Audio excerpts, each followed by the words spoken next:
Hey guys, it's Lori. How you doing today? Hey, did you know that in the United States, every 4 minutes we lose someone to a heroin overdose or an opiate overdose? Opiates are just one part of the problem right now. I know New England is crazy. People say Trump was bad for saying that New Hampshire is a cesspool of heroin use or whatever he said. He's not the most, I don't know, he's not the greatest communicator, right?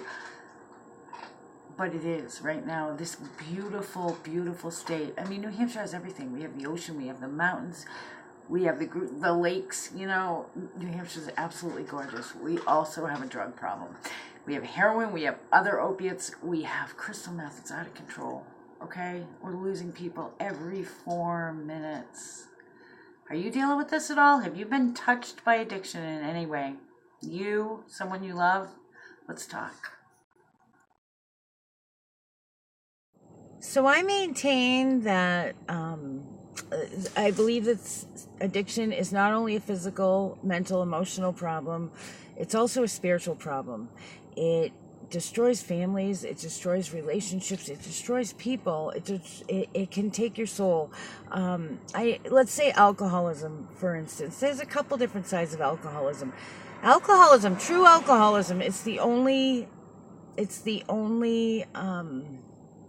substance that when trying to withdraw, when trying to get off it, will actually take your life. Crystal meth, cocaine, heroin, any other opiate, benzos, Adderall, or any kind of drug like that will make you feel like you're going to die when you're withdrawing. But alcohol will actually take your life. People die of alcoholism all the time. As we know, it causes other problems. It causes pancreas problems. It causes problems in the esophagus. It causes liver problems. We know all that. And another side of that is I've seen a lot of people claim to be alcoholics, and when you hear their story, they're not. They're not. They don't even know what they're talking about. I have dealt with some true blue alcoholics, and it's a horrible disease. As with any kind of addiction to any kind of substance, I mean, it's so common today. There's all kinds of addictions, from cigarettes to alcohol to drugs, that you get over the counter. See, that's another thing.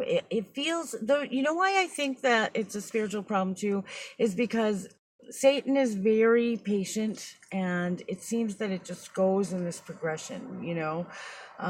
We have families broken down, dad or mom's not around, one parent's trying to do it, they got to work, so the kids are pretty much raising themselves.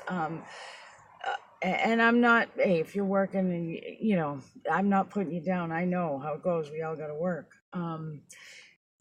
A person that chooses to stay at home with their children, I was definitely put down. Nowadays, it's like, oh, you don't work? It's like, well, let me tell you, kids will work. I know. And I'm not, hey, you're a stay-at-home mom or dad, or you are a mom or dad that works your butt off and then goes home and takes care of the kids. I know both sides of that, and I appreciate both sides of that.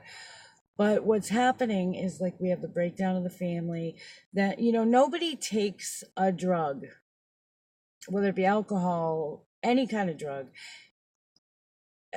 regularly. Nobody says, hey, I want to be an addict. This is the life I choose. Nobody says that. Yes, it's a choice to take it initially. I'm not on the bandwagon that, it's not a choice. It is.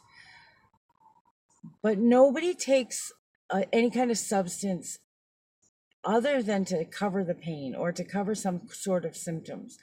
So, like, even people that drink, don't have a problem, they'll say, oh, I need a drink just because I'm having a bad day, or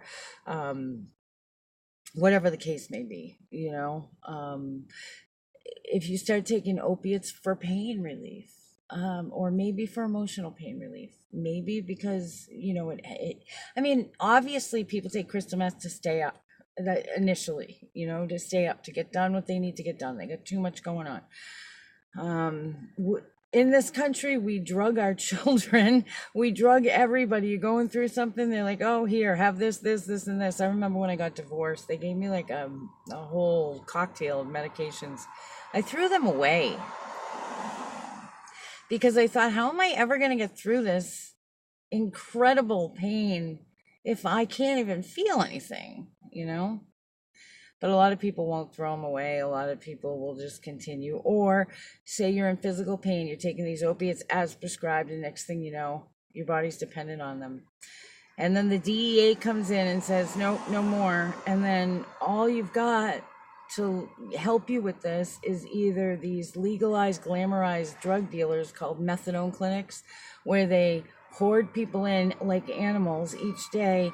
Here, take your dose, and come back like a good little animal, and give us your whatever it is, $25 for your dose. And they know damn well these people are going to be sick without it. Or you can go, you can't go to just a private doctor and say, hey, I need some help. And I understand the doctors need to be trained in certain medications and stuff, but why only limit it to so many doctors? It's like the government's got control of this. The government is in bed with the cartels.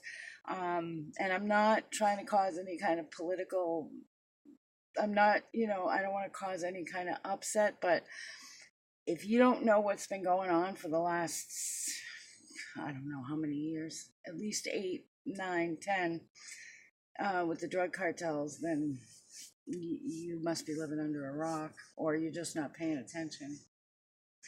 Satan is in this. He's wiping out a whole generation. I know we have older people that use too and that are addicted, but think about the younger people. I mean, every 4 minutes somebody overdoses. This is a spiritual battle we need to join together.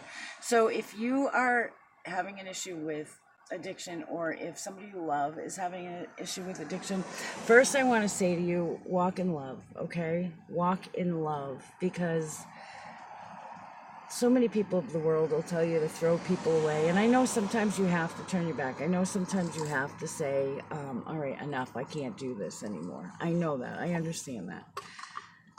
But don't do that right away. Don't treat people as if they don't matter just because they've got an issue. I think that's a lot of people's point when they say it's an illness. Don't treat them that way. They're not saying that somebody chose to have cancer the same as like an addict chose to take that first hit or that first whatever. But they're hurting. They're in trouble. I think the legal system should get harder on the cartels, not let them in. Put that wall up. Don't let them in. The big drug dealers, get rid of them. If we stop the supply and then fix the demand and help people, we're not going to have a problem anymore. But instead what we do is we put the users in jail, make them feel like crap. A lot of them commit suicide, and we go, oh well, it doesn't matter. Or we treat them like such, you like the methadone clinics, or even some of these other clinics or rehabs. All they're out for is a buck. People know that. They know when they don't matter. So if you are the addict, there is help out there. Private message me and I'll tell you about a couple programs that I know about. And first and foremost, I don't want you to feel like you are not worth it. You are. If you love an addict, first of all, you do need to protect yourself. You do, because this stuff can like steal your soul, seriously. But please walk in love. Remember, the person that you love is still in there, okay? Remember that, and walk in love. Even if you have to walk away in love, okay? I talk to parents every day who regret certain actions because their child is now gone. And I'm not saying that don't ever take responsibility for somebody else's life. Don't ever do that unless you actually killed them, But we need to love these people.